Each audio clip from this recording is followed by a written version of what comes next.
기업에 대해 제대로 알고 투자하고 싶다 하시는 분들은 저희와 함께 해주시길 바라겠습니다. 소중한 리포터 같이 보기 지금부터는 박선영 연구위원과 함께합니다. 안녕하세요. 안녕하세요. 네, 오늘 이제 알아볼 기업이 블루엠텍인데 시장에서 그 위고비, 비만 치료제 네. 관련주로 묶이면서 상당히 또 핫했었던 종목이기도 합니다. 네네. 어떤 회사인지 자세히 소개를 해주시죠. 네. 사실 제가 오늘 블루엠텍이라는 기업을 소개해드리려고 하고요. 제목으로 의사들의 쿠팡, 국내 의약품 온라인 유통 1위 기업이라는 제목을 달아봤습니다. 사실 이 회사를 표현하는 데 있어서 뭐 사실 기사화도 되긴 했지만 의사들의 쿠팡이라는 단어가 굉장히 좀 비즈니스를 좀 설명할 수 있는 것 같아요. 일반인들이 자기가 필요한 물품을 쿠팡에다 주문을 하면 뭐 2일 배송으로 이렇게 제품을 받아보는 것처럼 그 저희가 알고 있는 주변의 병의원 의사 선생님들이 병원에서 필요한 물품을 이 블루엠텍이 이용하는 플랫폼에다가 온라인 주문을 하면 당일 혹은 2일 배송으로 병의원이 필요한 전문 의약품을 받아볼 수 있는 비즈니스를 하고 있는 회사다라고 보시면 될 것 같습니다. 네. 제가 자세한 내용은 본문을 통해서 설명해 드리도록 하겠습니다. 네. 동사는 2015년 설립된 의약품 온라인 유통 플랫폼 전문 기업입니다. 말씀드렸던 것처럼 전문 의약품을 이커머스 플랫폼을 통해 판매하고 있습니다. 동사는 2019년 의약품 통합 검색 및 블루팜 코리아 이 플랫폼을 정식 출시하였으며 2022년부터 SK 바이오사이언스의 백신 공급을 시작으로 2021년에는 노보노디스크의 싹센다, 2022년에는 진단키트, 2023년에는 톡신, 필러 같은 뿌띠 미용 제품을 유통하며 다수의 제약회사와 업무 협약을 체결하며 본격적으로 매출이 성장하고 있습니다. 동사 2024년 매출액은 1,139억 원을 기준으로 매출 비중을 좀 살펴보면 비급여 전문의약품은 38%, 백신이 35%, 의약예품 13.6%, 급여의약품 9.7%로 구성이 되고 있으며 동사는 작년 12월이죠. 이제 정확하게 한 1년이 된 것 같은데요. 이익 미실현 특례 상장, 테슬라 요건을 통해 코스닥 시장에 상장하였습니다. 창업주인 연재랑 이사가 최대 주주로 10.8%의 지분을 보유하고 있으며 최대 주주 및 특수관계인이 23.37%의 지분을 보유하고 있습니다. 지금 아까 말씀드렸던 동사의 그 비즈니스 플랫폼인 이 의약품 이커머스 플랫폼 블루팜 코리아에 대해서 좀 더 소개시켜 드리려고 하고요. 이 플랫폼은 아까 말씀드린 대로 2019년에 정식 출시한 의약품, 의약외품, 소모품 등의 이커머스 플랫폼입니다. 병의원을 대상으로 전문 의약품을 유통하는 B2B 서비스의 개념입니다. 그래서 뭐 제약회사, 타 도매상, 협회 등이 저희 플랫폼에다가 의약품, 의료기기, 의료 장비들을 이렇게 업로드를 하면 이 이커머스 플랫폼에서 고객이 되는 병의원 의사 선생님이나 병원에서 그 제품을 주문을 해서 배송받는 시스템이라고 보시면 될 것 같고요. 뭐 약간 이 비즈니스를 도식화해서 잠깐 그림으로 좀 보면 국내 의약품 유통시장은 그전에는 의약분업, 복제화 활성화 정책을 통해서 굉장히 의약품 유통사가 급증하였으며 굉장히 복잡한 유통 구조를 띠고 있습니다. 그래서 예를 들자면 제약사는 각각의 병원에 영업을 해서 제품을 판매했었어야 됐고요. 병원 같은 경우는 필요한 품목이 있는 제약사 하나하나하고 다 계약을 혹은 이제 도매상을 통해서 제품을 공급받는 형태다 보니까 굉장히 복잡한 유통 구조, 그리고 뭐 불투명한 영업 체계, 뭐 후결제 관행 같은 좀 그런 어려움이 있었다면 동사가 여기 만들었 이 블루팜 코리아라는 이 디지털 기반의 의약품 유통 단일화 플랫폼을 통해서 제약사들이 다 저희 플랫폼에다 제품을 올려놓으면 병원에서 이 제품을 주문해서 배송을 받는 그런 형태를 통해서 그 제품을 공급하는 제약사 그리고 소비자가 되는 병의원 양쪽이 다 편의를 받을 수 있는 굉장히 좋은 그 비즈니스 플랫폼이라고 보고 있고요. 그래서 뭐 사실 병의원 같은 경우에는 이커머스 기반으로 해서 제품 검색을 굉장히 편리하게 할 수 있다는 거, 그리고 간편 결제 시스템, 그리고 다양한 할인 혜택을 볼 수 있다는 점, 그리고 재고 관리 서비스가 되고 2일 배송 서비스 등의 장점을 누릴 수 있고요. 제약사 측면에서는 이 블루 오더링 시스템을 통해서 영업 비용을 절감할 수 있고 선 결제 방식을 통해 판매 대금 회수율이 개선될 수 있고 또 제약사의 ERP 연동을 통한 영업 효율성이 개선되는 측면에서 양쪽 모두에게 편의를 제공할 수 있는 서비스라고 보시면 될 것 같습니다. 그리고 플랫폼 서비스다 보니까 이 플랫폼을 기반으로 특히 뭐 병의원 관계자라는 어떤 특수 집단의 그 특화된 고객군을 갖고 있기 때문에 그 기반의 서비스를 확대하고 있는 상황입니다.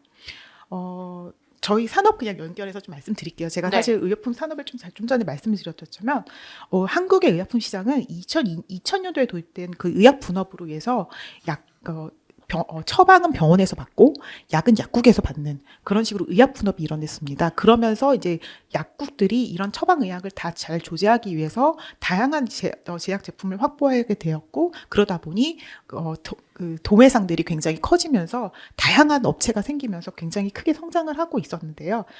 이 시장 규모를 좀 살펴보면 2023년 국내 의약품 유통 시장 규모가 약 38조 3,450억 원 규모로 2018년부터 2023년까지 5년간 연평균 약 7.1%의 높은 성장률을 나타내고 있습니다.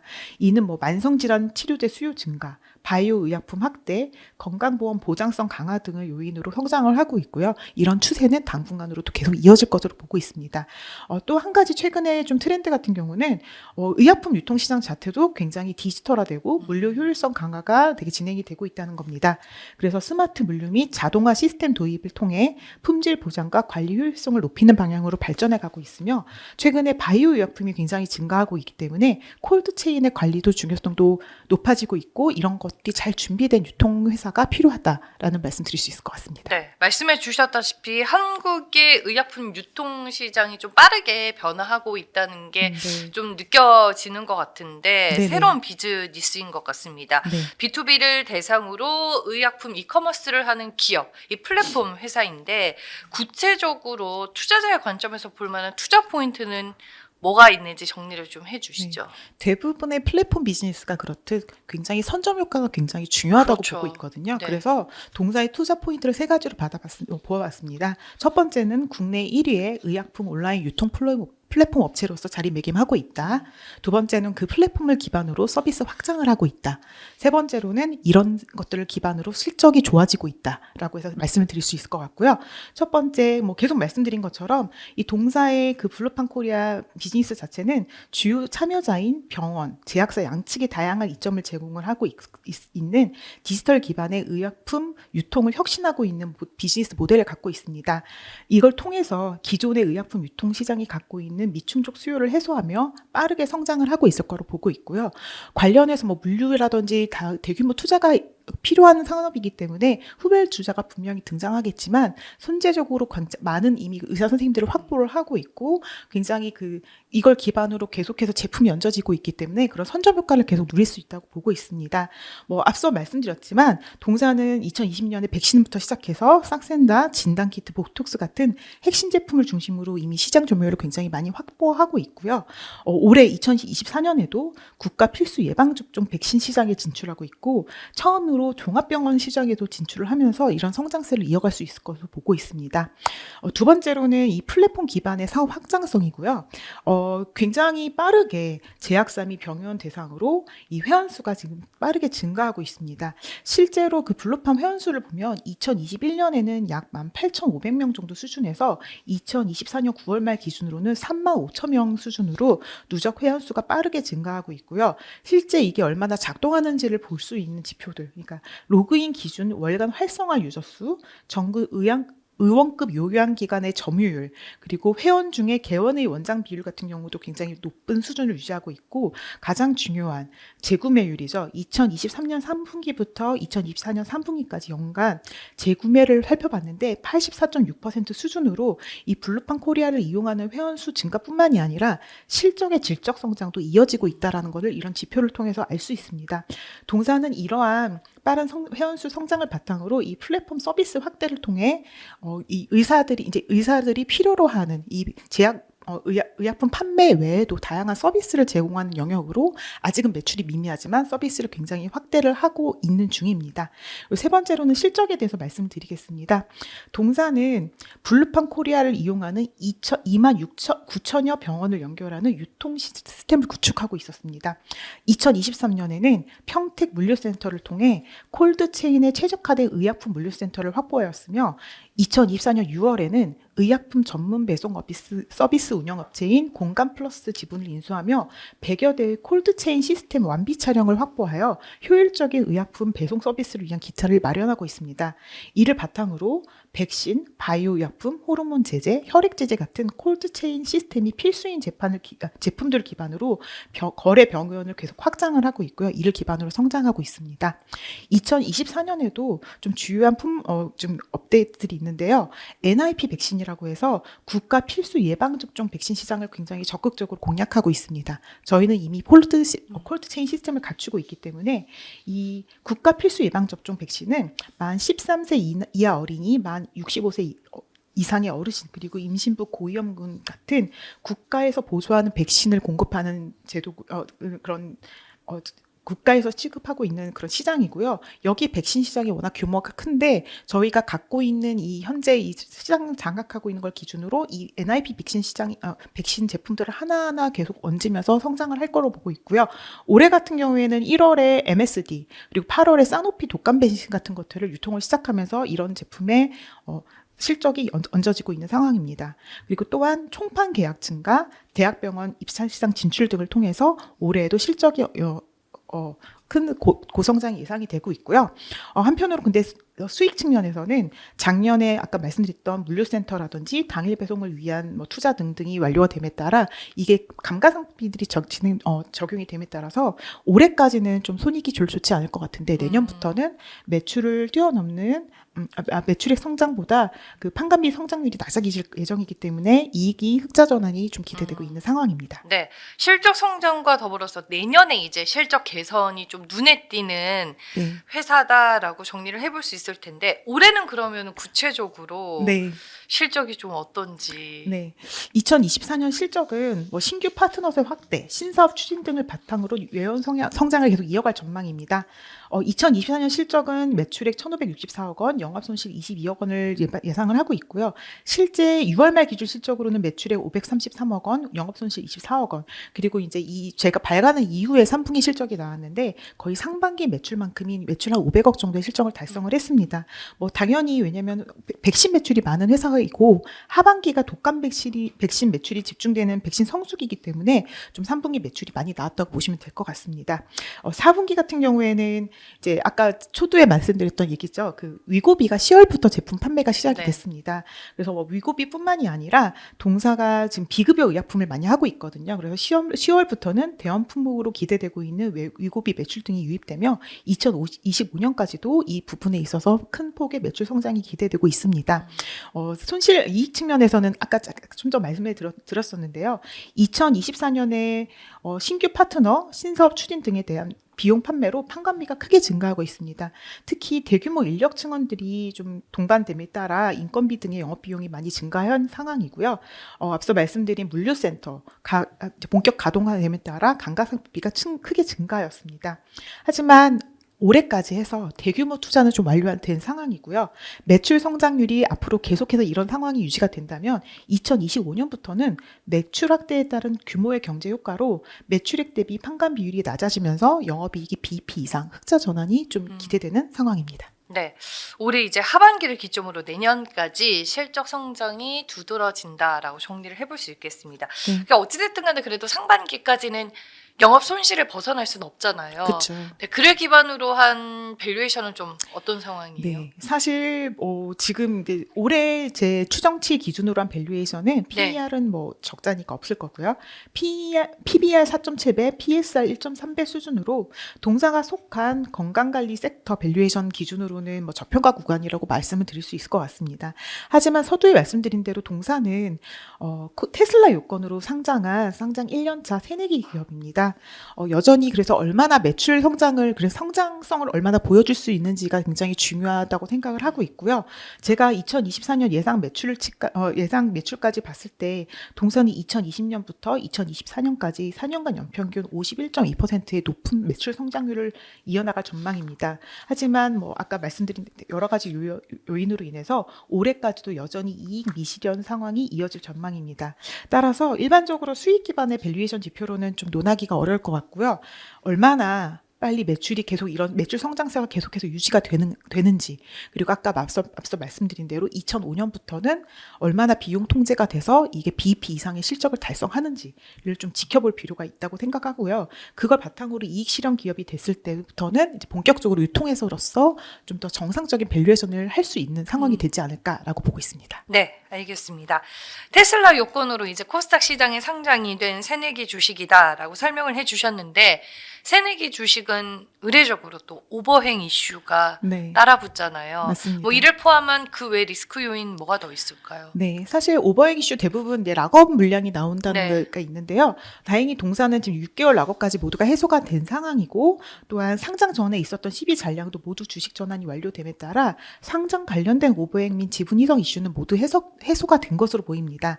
다만 동사가 올해 7월 달에 200억 원 규모의 BW를 신규로 발행했습니다. 당연히 BW 발행에 따라 향후 주식 전환으로 인한 지분 희석, 그리고 오버행에 대한 이슈는 리스크 요인으로 볼 수 있지만, 동사가 이 발행한 돈을 바탕으로 의약품 근거리 당일 서비스 등을 위한 인프라 투자를 진행을 했거든요. 그래서 이게 이제 실적으로 연결되면서 실적 성장을 바탕으로 한 주가 상승으로 이러한 주식 오버행 이슈에 대해서 좀 해소를 할 수 있지 않을까라고 기대하고 있습니다. 그리고 또 한 가지는 아까 우리나라 의약품 유통시장을 얘기하면서 굉장히 진입 장벽이 낮기 때문에 굉장히 많은 회사들이 있다라는 말씀을 드렸었는데요. 그건 당연히 시장의 진입과 퇴출이 자유롭기 때문에 신규 경쟁사 출현에 따른 사업적 리스크는 분명히 있는 상황입니다. 하지만 이 플랫폼 사업을 저희가 다른 업에서도 많이 봤었지만 선점 효과라는 게 굉장히 중요하고, 잘하고 있으면 결국 그쪽으로 몰릴 수밖에 없는 상황이잖아요. 그래서 동사는 이미 지금 요양기관에 빠르게 침투를 하고 있고, 선점 효과, 그리고 이걸 락인 효과를 강화하기 위한 다양한 서비스를 제공을 하면서 이런 시장 지배력을 확보해 나가면서 이런 위험에 대비를 하고 있습니다. 네, 말씀해 주셨다시피 플랫폼 기업들은 초기에 이 시장을 어떻게 네. 진압하는지가 또 상당히 중요한데 잘 해낼 거라고 믿고요. 네. 리포트 제목이 이제 의사들의 쿠팡이다라고 표현을 해주셨는데 정말 찰떡 표현이 아닐까 싶습니다. 오늘 이제 블루엠텍이라는 기업에 대해서 제대로 알아볼 수 있었고요. 지금까지 박선영 연구위원과 함께했습니다. 고맙습니다. 감사합니다. 네, 소중한 리포터 같이 보기. 이번에는 이윤진 연구위원과 제약바이오 기업에 대해서 또 제대로 공부해 보겠습니다. 안녕하세요. 안녕하세요. 네, 오늘 이제 알아볼 기업은 영진약품입니다. 우리에게 친숙한 제약 회사이기는 한데 구체적으로 어떤 분야를 하고 있는지 회사 소개부터 해주시죠. 네, 오늘은 영진약품에 대해서 말씀드리도록 하겠습니다. 영진약품은 1952년에 영진물산으로 설립된 전통 제약사이고요. 굉장히 다양한 제품군에서 전문의약품 그리고 일반의약품을 제조하고 또 판매하는 그런 이제 제약사라고 보시면 될 것 같습니다. 영진약품 같은 경우에는 2004년에 KT&G의 이제 자회사로 이제 계열사 편입이 된 상황이고, 2017년에는 KT&G 신약개발 계열사인 KT&G 생명과학을 흡수합병해서 같은 해 6월 현재의 사명으로 변경이 되었습니다. 영진약품은 안정적인 의약품 매출을 바탕으로 해서 항생제 수출 그리고 CDMO 사업을 확대하고 또 오픈 이노베이션을 통한 신약개발을 를 목표하고 있다라고 말씀드릴 수 있을 것 같고요. 영진약품의 작년 2023년 연간 매출액은 2,349억 원으로 전년 대비 약 7.6% 성장했고, 영업이익은 31억 원으로 전년 대비 105억 원 증가해서 흑자 전환했습니다. 주요 품목군별로는 항생제가 462억 원으로 약 20% 정도 비중을 차지했고요. 정맥 및 그리고 경장 영양제가 421억 원으로 약 18%, 순환기계 283억 원으로 12% 순으로 높았고, 지역별로는 국내가 약 89.7%, 그리고 해외가 10.3%, 그중에 이제 대부분이 일본 비중이었습니다. 영진약품은 일단 다양한 전문의약품 그리고 일반의약품 포트폴리오를 보유하고 있는 회사이고요. 대표적으로는 앞서 말씀드린 것처럼 만성질환, 호흡기 질환, 그리고 소화기 계열 중심의 경구제 품목 확대로 매출 성장을 이어가고 있습니다. 여러 가지를 이제 하고 있는 것 같은데 그 중에서 항생제 비중이 매출에 있어서 또 상당히 높은 것 같아요. 그럼 이제 전반적인 의약품 시장과 더불어서 이제 항생제 시장의 동향을 어떻게 볼 수 있나요? 네, 일단 먼저 의약품 시장에 대해서 좀 말씀드리겠습니다. 현재 글로벌 의약품 시장은 인구 고령화와 경제 성장에 따라서 의료 비용이 계속해서 증가하는 만큼 글로벌 의약품 시장 역시도 꾸준하게 성장하고 있습니다. 의약품 시장 전문 조사 기관인 이벨레이트 파마에 따르면 글로벌 의약품 시장은 2023년에 1조 895억 달러에서 2030년까지 연평균 7.5% 성장해서 1조 8,102억 달러에 달할 것으로 전망이 되고 있고요. 계속해서 특히 바이오 의약품 쪽에 비중이 확대가 전망이 되고 있습니다. 국내 같은 경우에는 작년 기준으로 전년 대비 약 5.3% 증가한 31조 4,500억 원 가량을 기록을 했고 최초 통계 집계를 시작한 1998년 이후에 역대 최고치를 경신했습니다. 세부적으로는 수입 실적이 약 10조 7천억 원, 그리고 수출이 9조 이제 8,800억 원, 그리고 생산 30조 6,300억 원을 기록을 한 바 있습니다. 그래서 전반적으로 국내 역시도 계속해서 성장하고 있다라고 말씀을 드릴 수 있을 것 같고요. 국내 같은 경우에는 특히 이제 특허가 만료된 오리지널 의약품과 동등하게 만들어진 제네릭 의약품이 이제 대부분을 차지하고 있는데요. 제네릭 의약품의 글로벌 시장 규모는 22년 기준으로 3,356억 달러로 2016년부터 연간 6.4%의 성장률을 기록을 한 바 있고요. 지역별로 비중을 보자면 북미가 41%, 유럽이 27%, 그리고 아시아 태평양이 24% 비중을 차지를 했고 국내 제네릭 시장 같은 경우에는 77.7억 달러로 전체 중에 이제 2.3%를 차지를 했습니다. 국내는 일단 지금 현재 보험급여 의약품 90% 가량이 제네릭 의약품으로 이제 구분이 되어 있고요. 약품비의 약 50% 이상을 차지하고 있는 상황입니다. 이어서 항생제 시장에 대해서 좀 말씀드리겠습니다. 항생제 같은 경우에는 박테리아 또는 이제 세균 감염 치료를 위해서 사용되는 의약품이고요.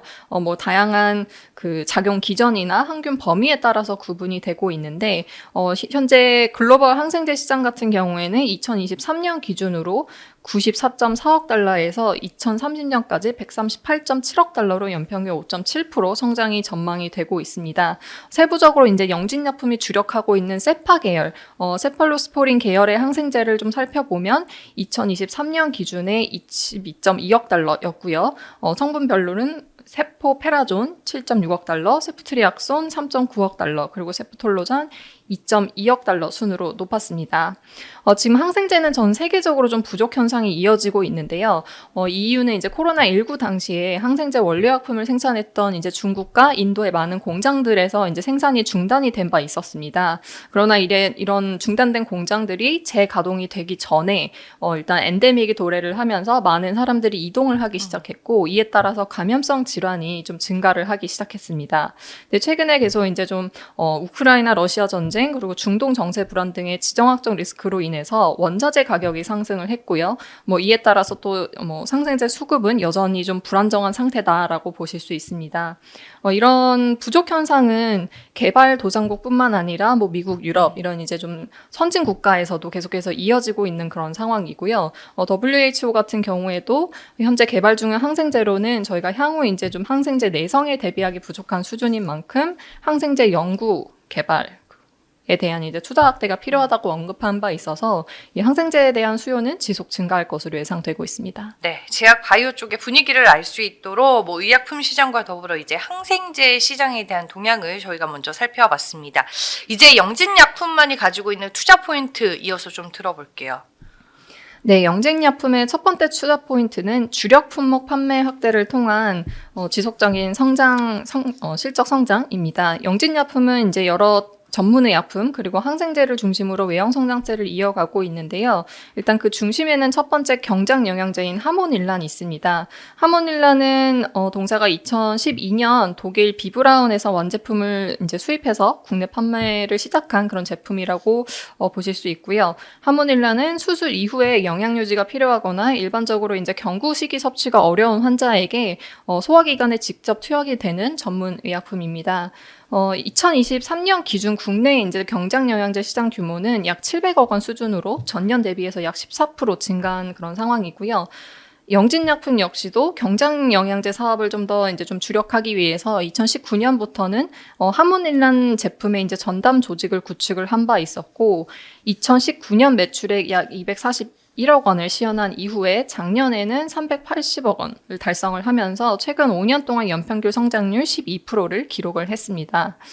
국내는 일단 계속 이제 평균 수명의 증가 그리고 출산율 저하로 인해서 현재 이제 65세 고령자 인구 비율이 19%에 달하는 이제 고령 사회다라고 현재 이제 규명이 되어 있는 상황이고요. 그렇다 보니 고령 인구의 증가 그리고 기존의 이제 중증 환자 이렇게 뭐 많은 수요들이 계속해서 좀 증가하고 있다라고 말씀을 드릴 수 있을 것 같습니다.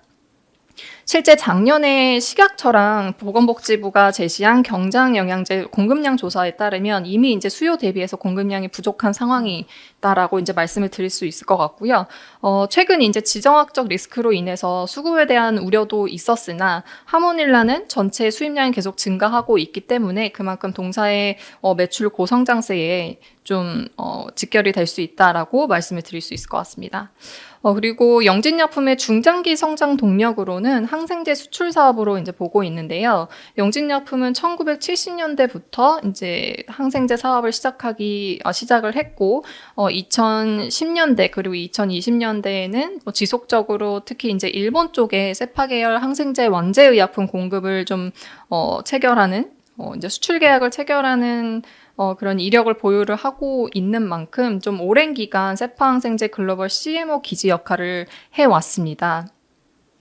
이에 이어서 올해 9월에도 중국 원료의약품 회사와 세파 계열 이제 3세대 항생제 완제품 수출 계약을 체결을 한 바 있었고요. 해당 계약은 향후 이제 10년 동안 1,000억 원 정도 규모로 공급을 하게 될 예정이고 허가 시점은 26년 상반기로 예상을 하고 있습니다. 그래서 영진약품은 이제 앞서 말씀드린 것처럼 계속해서 이제 글로벌 항생제 수요가 증가하고 있는 만큼 이에 대응하기 위해서 남양 공장의 항생 주사 대동 증설을 결정을 했고요. 현재 이제 증설 작업을 진행을 하고 있습니다. 해당 공장 같은 경우에는 2025년 하반기부터 가동을 시작해서 좀 소액의 매출 창출이 지속적으로 가능하다라고 보고 있는 상황이고요.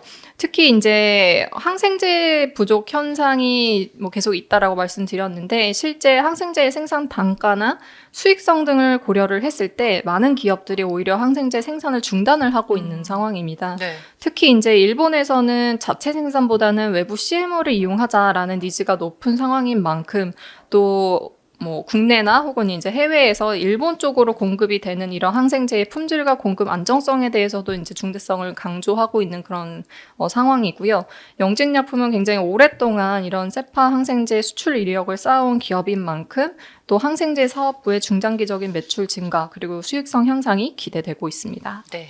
네, 두 번째 투자 포인트는 신약 연구개발 확대를 통한 이제 미래의 성장 동력을 마련하고 있다라고 이제 말씀드릴 수 있는데요. 영진약품은 저분자 화합물 KL1333 신약 후보 물질을 미토콘드리아 이상 질환 치료제로 개발을 하고 있습니다. 일단 미토콘드리아는 세포 안에서 에너지원인 ATP를 생산하는 필수 세포 소기관인데요. 미토콘드리아 이상이 생기는 경우에는 이제 뇌나 신경, 근육 등 다수의 신체 기관이 손상이 돼서 수명이 단축되는 굉장히 이제 중증 질환으로 구분이 되고 있습니다.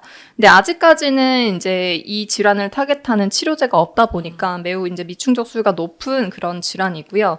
동사는 미토콘드리아 질환 환자에서 분리한 세포에서 KL1333이 이제 ATP 생산을 증가시키고 또 이제 활성산소종의 생성을 억제를 함으로써 미토콘드리아 생합성 유도를 한다라는 연구 결과를 확인을 했고요. 해당 연구 결과를 바탕으로 2017년 4월에 스웨덴 엠리바라는 기업과 한국과 일본을 제외한 글로벌 지역에 대한 기술 이전을 체결한 바 있습니다. 계약 규모는 $5,700만 하나로는 약 630억 원 정도 규모이고요. 현재는 엠리바가 성인 미토콘드리아 이상 질환 환자를 대상으로 해서 2023년 6월부터 미국과 유럽에서 임상, 2상, 3상을 이제 동시 진행하고 있습니다. 올해 이제 7월에 공개된 중간 결과에 따르면 현재 KL1333은 안전성과 그리고 무용성 평가를 이제 통과한 바 있고요. 현재 설계된 임상의 디자인의 변경 없이 지속해서 임상을 진행을 하라라는 권고를 받은 바 있습니다. 이에 따라서 앱리바는 이제 올해 하반기부터 임상 파트 2에 대한 추가 환자 모집을 재개를 한 상황이고, 내년 하반기쯤에는 환자 모집이 모두 완료가 될 것으로 예상이 되고 있습니다. 해당 약물 같은 경우에는 2017년 그리고 2018년에 유럽 EMA와 미국 FDA로부터 희귀약품 지정을 받은 바 있었고요. 2023년 9월에는 FDA로부터 패스트 트랙이 지정이 된 바 있기 때문에 특정 기준을 충족한 경우에는 신속한 허가 검토를 받을 수 있습니다. 그래서 이러한 좀 혜택도 저희가 이제 향후에는 임상 결과에 따라서 좀 볼 수 있기 때문에 최종 결과에 대한 기대감도 좀 상승한 가운데 임상을 성공적으로 마무리하는 경우에는 또 관련 마일스톤 유입을 기대해 볼 수 있다라고 말씀드릴 수 있을 것 같고요. 영증약품은 이 이외에도 국내 다수의 바이오 기업들과 함께 좀 다양한 공동 연구 개발 협약을 체결하는 등 신약 개발에 좀 계속해서 좀 신약 개발 파이프라인을 강화하고 있는 상황입니다. 네, 성장 동력으로 볼 수 있는 투자 포인트 두 가지를 저희가 좀 자세하게 얘기를 들어봤습니다. 실적은 이제 최근 실적 추이를 봤을 때 올해 같은 경우에는 좀 어떤가요? 네, 일단 영진약품 2024년 연간 매출액은 전년 대비해서 9.3% 성장한 2,568억 원으로 추정하고 있습니다. 주요 사업 부문별로는 상품이 전년 대비해서 9.4% 성장한 1,137억 원, 그리고 제품은 8.5% 성장한 932억 원, 그리고 가공료는 작년 대비 11% 성장한 437억 원 등으로 현재 추정하고 있고요. 앞서 말씀드린 것처럼 경장 영양제 하모닐란, 그리고 특발성 폐섬유증 치료제 파이브로 항생제 등 주력 품목의 지속적인 성장이 기대되고 있습니다. 판관비는 연구개발비 123억 원을 포함해서 694억 원으로 전년과 유사한 수준의 비용 집행이 예상되고 있는 상황인데요. 다만 판관비율 같은 경우에는 매출 성장이 있는 만큼 전년 대비해서 소폭 이제 좀 하락한 판관비율이 예상이 되고 있습니다. 영업이익은 작년 대비해서 약 167% 성장한 83억 원으로 추정이 돼서 영업이익률 3.2%로 예상이 되고 있고요. 당기순이익은 37억 원으로 흑자 전환 예상이 되고 있습니다. 영진약품 같은 경우에는 코로나19 당시 항생제 매출이 감소를 하면서 2020년 3분기부터 10분기 연속 영업 적자가 지속이 되었습니다만 엔데믹이 도래하면서 감기약과 항생제 처방 이 확대가 되며 동사 매출 성장으로 이어졌고요. 2023년 3분기부터는 실적 턴어라운드를 하기 시작해서 현재 5분기 연속 영업이익 흑자를 달성을 하고 있습니다. 내년에는 앞서 말씀드린 것처럼 주력 제품들의 판매 확대를 통한 매출 성장, 그리고 이제 항생제 수출 확대 등을 통해서 계속해서 좀 매출 성장세는 이어질 것으로 추정하고 있습니다. 네, 알겠습니다. 실적에 대한 긍정적인 포인트까지 짚어봤습니다. 밸류에이션은 타 중소제약사와 비교를 했을 때 어느 정도의 수준일까요? 네, 국내에서 영진약품의 피어 기업은 이제 중소제약사라고 볼 수 있는데요. 유사한 시가총액이 형성되어 있는 기업들은 저희가 보고서 발간 당시 기준으로 일동제약, 대원제약, 북원약품 등을 이제 선정을 했었는데 해당 기업들은 현재 실적 컨센서스가 부재하기 때문에 저희가 2024년 6월 말 12개월 트레일링 실적 기준으로 PBR과 ROE를 비교를 해봤습니다. 유사 기업 같은 경우에는 평균 PBR이 1.8배, 그리고 ROE는 마이너스 13.5% 정도 수준이고요. 영진약품 같은 경우에는 PBR과 ROE가 각각 4.5배, 0.7배, 그리고 저희 이제 추정치 기준으로 2024년 예상 ROE가 3.9%인 점을 감안을 하면 사실 동사의 현재 밸류에이션 수준은 적정하다라고 판단을 하고 있습니다. 다만 2024년 그리고 2025년에 회사의 실적 성장성을 고려를 했을 때 주가는 우상향 흐름이 이어질 것으로 예상하고 있습니다. 네, 알겠습니다. 마지막으로 이제 주의해야 할 만한 리스크 요인이 혹시 있을까요? 영진약품의 리스크 요인은 안정적 실적 유지라고 보고 있습니다. 영진약품은 2020년 코로나19 영향으로 인한 항생제 매출 감소를 시작으로 하여 2021년에 순손실을 기록을 한 바 있었고요. 2022년 같은 경우에는 손해배상 소송 관련된 충당 부채로 인한 순손실 기록, 그리고 2023년 역시도 순손실 이제 적자 폭을 축소하기는 했지만 여전히 좀 순손실을 기록을 한 바 있었습니다. 이에 따라서 동사는 자기 자본이 이제 자본금보다 적은 부분 자본 잠식 상태가 지속이 되었고 2022년 자본 잠식률이 1.72%, 23년 1.98% 수준이었습니다. 자본 잠식이 해소가 되기 위해서는 2024년 실적이 중요하고요. 영진약품은 24년 3분기 누적 매출액 기준으로 1,892억 원, 영업이익 71억 원, 그리고 순이익 22억 원으로 흑자 전환을 한 상황이고 6월 말 기준 자본금이 914억 원, 자본 총계 923억 원으로 자본 잠식에서 벗어났습니다. 다만 자본 잠식에 대한 불안감 해소를 위해서는 4분기에도 매출, 영업이익, 순이익 성장세 유지가 필수라고 보고 있고요. 25년에도 안정적 시적 성장이 필요하다고 판단하고 있습니다. 네, 알겠습니다.